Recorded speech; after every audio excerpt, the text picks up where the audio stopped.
President Donald Trump is threatening an enormous attack on Iran's energy infrastructure if Tehran doesn't allow free navigation through the strategic Strait of Hormuz.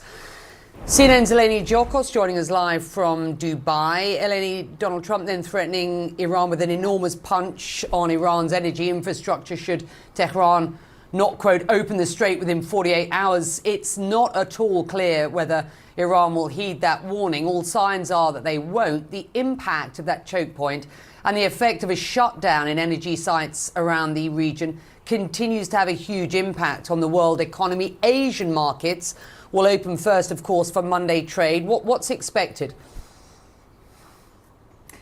We are feeling it around the world already, I think, Becky. You can see inflation inputs basically across the board, whether it's energy, whether it's, things like downstream products on jet fuel, other products across the world. I think that speaking to a lot of corporates, they're really worried about what it's going to do to earnings down the line. And this is why we're starting to see a lot of concern coming through, and even in the markets and the equities. But just focusing on President Trump's line on if the Strait of Hormuz is not opened within 48 hours, that he's going to hit and obliterate power plants, and he's going to start with the biggest power plant in Iran. So clearly giving them an ultimatum. Iran, for its part, coming up with a statement today saying that all vessels can pass through the Strait of Hormuz as long as they're not linked to what they say is the enemy. So we're talking about US and Israeli linked vessels. Now, how they apply that rule remains to be seen. We've heard just another vessel was impacted by an unknown projectile just off the coast here in the UAE in Sharjah.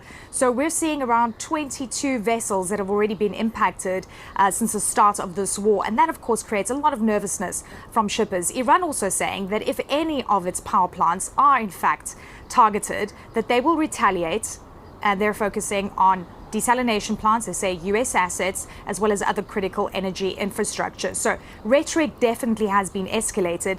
The big question is President Trump going to be happy with the line of, well, anyone can pass through the strait as long as it's not US and Israel linked vessels? And then importantly, that whoever wants to pass through the strait will have to coordinate with Iran for security guarantees. In the meantime, we have heard that 22 countries have shown interest to assist in securing the strait. How and when that will happen, still not answered. In the meantime, interestingly, over the weekend, we also heard President Trump saying that he wants to start winding down the war. So in terms of the inconsistencies we've been hearing, specifically from the United States, Becky, this now 23 days into this war, the Gulf nations have borne the brunt of what we've been seeing in the strikes against the region, specifically on critical energy infrastructure. This threat that was issued by President Trump on Saturday Night Iran, as you saw, a very direct threat to the Iranians, saying if they do not reestablish free navigation or allow for free navigation in the Strait of Hormuz and completely reopen it, then the U.S. will potentially strike some of their energy infrastructure. Do you see this as perhaps the president really feeling that mounting political pressure that you and I have discussed for the last several weeks? Well, it's also, look, it is the president either by design or impulse just sort of careening in his messaging on the war. Literally just days ago, he said incorrectly, as it turned out, but he did say that the U.S. Was not informed of the Israeli attack on Iranian energy infrastructure. And then, of course, Iran responded by attacking other energy infrastructure in the region. Iran is not a democracy. The ruling regime can absorb a lot of pain on behalf of its public in a way that is just harder for a democracy to do. So it's kind of hard to imagine that this threat is going to lead to Iran to say, okay, yes, we cave and we are going to open the strait. More likely, if the U.S. follows through on this, Iran will try to take out more energy infrastructure in the region, and that could almost immediately be reflected in even higher gas prices. The president has always behaved, I think, in almost every situation as though he is the one with escalation dominance, what the military planners call escalation dominance. He decides how intense the conflict flares and when it ends, and that just does not seem to be the case right now.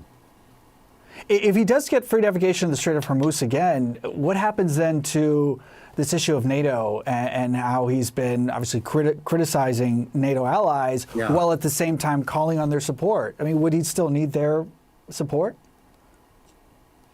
Well, again, if you think that Iran is going to completely back down and open the strait, or that we can do it through unilateral military force in some way, then he doesn't need NATO. But I think, you know, the posture of this administration toward traditional allies has been kind of indifference at best and diffidence and actually derision at worst. And, you know, I mean, the response of the NATO allies to this is what you might expect from those 15, 16 months of this kind of behavior. I mean, the president has, you know, really not shown a lot of interest either in making the case to this to our traditional allies, why this was necessary to do other than Israel, and certainly not to the public at home. I mean, there's kind of been this sense that, you know, we have the force to do this, and therefore everybody else, including the Iranians, would fall in line. And, you know, in the end, we may get an awful lot of what we want out of this war, but we are certainly not getting it at as low a cost as he expects. And the biggest thing that we thought we might precipitate, which is the collapse of the regime, seems nowhere in sight. And again, president's response when pressured, almost always his first response is to escalate, to threaten more. Like, right, NATO isn't doing what he wants. We may reconsider our relations with NATO. And that is what the military planners call escalation dominance. But it does not seem to be completely in our hands at this moment. We're now joined by Mehran Kamrava. He's a professor of government at Georgetown University in Qatar. Thank you so much for being with me, sir. I appreciate it. We are now into the fourth week of this war.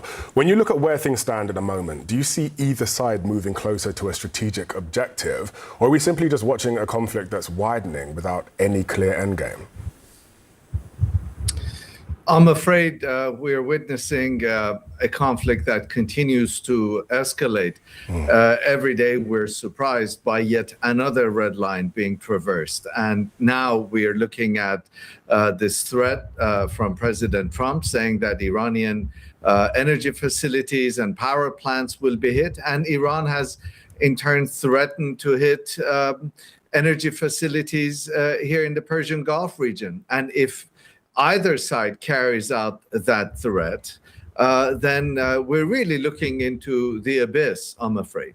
Joining me live to discuss all of this and the ongoing situation in the Middle East is retired U.S. Marine Intelligence Officer, Lieutenant Colonel Hal Kempfer. He's the CEO and founder of the global risk intelligence and planning firm, as well as the host of the Strait podcast. Lieutenant Colonel, it's great to have you join us again. Really appreciate it. Thanks, Polo. Great to be here. Let's assess, or let's analyze what we just heard a little while ago, especially what's coming from the White House now, with President Trump issuing a very direct threat on Iran's energy infrastructure. What are the risks for the United States and perhaps its partners in the Gulf in issuing this type of ultimatum for Iran? Could the regime perhaps feel cornered and increase some of its targeting? Well, Polo, I think they're already starting to feel cornered. One of the things is this is kind of a response to what they've been doing. They've been targeting critical infrastructure in the Gulf states across the board. They've been hitting, obviously, energy infrastructure, tremendous damage in Qatar with the liquefied natural gas capabilities there, which is really vital for the world. So this is basically, kind of a response to that, saying, we'll hit your power. And the thing with the power is, and it is a kind of it's a sort of a dangerous thing, but it's also kind of a logical thing. The danger is, could it alienate the Iranian people away from the U.S. and what's trying to be done there? Could it make them somehow adhere to the regime in a sort of nationalist way? The other side is they're thinking, well, they might turn off the lights, literally. And if they turn off the lights, that does make it look like the regime can't do much. So it sort of disempowers the regime's hold on the people. So it is a kind of a logical step, but I think there's a big psychological element. Keep in mind, we got a 48-hour deadline. It's not something immediate. It's something for them to ponder for the next 2 days.